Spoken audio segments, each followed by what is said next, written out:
Continuamos con la explicación del cuadernillo de trabajo para Matemáticas 3, tercer grado, segundo trimestre, segundo mes, ahora de la página número 5 y 6. Si consideramos desde la página número 4 viene un procedimiento general de cómo aplicar esta fórmula, pero aquí viene algo importante que ustedes tienen que conocer y para lo cual es importante que lo expliquemos antes de entrar de lleno con el primer ejemplo. Una de las cosas que tenemos que analizar antes es lo referente a qué es el cuadrado de un número.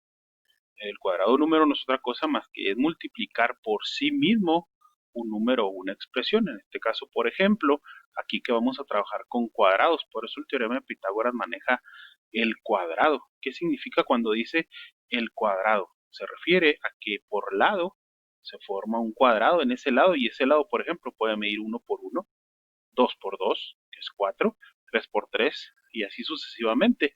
No importa la cantidad. Entonces, de esa manera, al momento de nosotros hablar de cuadrado de un número, estamos hablando al mismo tiempo de área. Por eso, el teorema de Pitágoras es muy claro y nos dice que el cuadrado de la hipotenusa es igual al cuadrado de la suma de los catetos. ¿Qué es esto? No es otra cosa más que la explicación de este teorema de Pitágoras. Aquí vemos un ejemplo y aquí está el teorema de Pitágoras redactado. Dice que el cuadrado de la hipotenusa, este cuadrado le estamos dando un valor de 5. Si ustedes se fijan, 5 por 5 me da 25. Es igual al cuadrado de la suma de los dos catetos, cateto opuesto y cateto adyacente. En este caso el cuadrado del cateto opuesto mide 4, 4 por 4 16 y este cateto adyacente mide 3 por 3 9. Si yo sumo 16 más 9 me da 25. Por eso el teorema de Pitágoras dice el cuadrado de la hipotenusa es igual al cuadrado de este cateto más el cuadrado del otro cateto. Si lo ponemos en otra expresión diferente. Si ustedes se fijan, aquí está el color verde que representa a este cuadrado y este color rojo que representa a este cuadrado. Eso viene siendo el teorema de Pitágoras.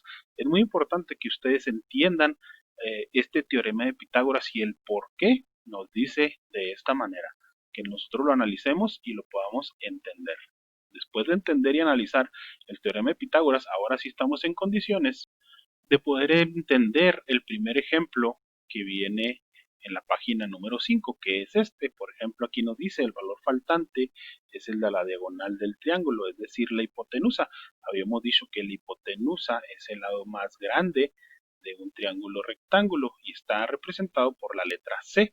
Si yo represento estos valores, entonces tendría al momento de trabajar con la fórmula, aquí vamos a trabajar con una fórmula ya despejada. ¿Qué significa esto? Significa que con el teorema de Pitágoras, que es este, que está representado de una manera diferente, sí, pero viene siendo el mismo teorema de Pitágoras, voy a obtener tres fórmulas diferentes, despejando la fórmula para cuando vaya a buscar la hipotenusa, la fórmula para cuando vaya a buscar el cateto opuesto y la fórmula para cuando vaya a buscar el cateto adyacente. De esta manera, si ustedes se fijan, la C que representa la hipotenusa tiene un cuadrado, pero al momento de utilizar operaciones contra ello se lo puedo quitar. ¿Cómo se quita ese cuadrado? Con la raíz cuadrada. Y de esta forma me queda C es igual a la raíz cuadrada de A al cuadrado más B al cuadrado. Cuando yo necesito buscar el cateto opuesto representado por A, me voy a dar cuenta que me queda A es igual a la raíz cuadrada de C al cuadrado menos B al cuadrado.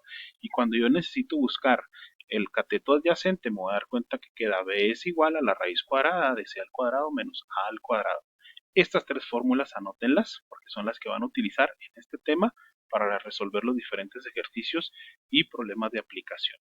Ahora sí, si volvemos al problema de ejemplo, nos damos cuenta que la que necesito buscar es la hipotenusa y la hipotenusa está representada por la letra C. Voy a usar la primera fórmula que es esta. C es igual a la raíz cuadrada de A al cuadrado más B al cuadrado. Si sustituyo los valores de A me doy cuenta que A es el cateto opuesto y B es el cateto adyacente. A vale 70 y B vale 100. Los pongo al cuadrado, simplemente cambio el valor de la letra por el valor que representa ese lado. Si yo realizo el cuadrado, que ya explicamos que es el cuadrado, es la multiplicar esta cantidad por sí misma, entonces sería 70 por 70 me da 4900 y elevar el cuadrado, la b, sería 100 por 100, me da 10,000. Si yo sumo estos dos valores, voy a tener que como resultado tengo 14,900. Y yo al momento de realizar esta fórmula, sacarle raíz, obtengo que son 122.06. De esta manera, entonces ya tengo el resultado de esta diagonal faltante, que en realidad tiene un valor de 122.06. Esto es referente al primer ejemplo que se nos presenta en este cuadernillo de matemáticas. Vamos a ver otro caso similar. El caso número 2. Aquí viene Mario, está plantando árboles alrededor de un terreno y como se muestra en la imagen, pero no se sabe cuánto mide uno de sus lados. Entonces podríamos conocer esa medida, claro que sí, que estamos buscando de la misma forma, estamos buscando la hipotenusa, aquí viene desarrollándose el problema hasta que encontramos que ese valor es 10, por lo tanto la respuesta es 10. De esta forma podemos concluir estos dos ejemplos y que nos van a servir para que nosotros podamos realizar nuestros ejercicios y los problemas de aplicación. De esta forma, jóvenes, concluimos con la explicación de la página número 5. Página número 5, continuamos con la explicación de la siguiente página.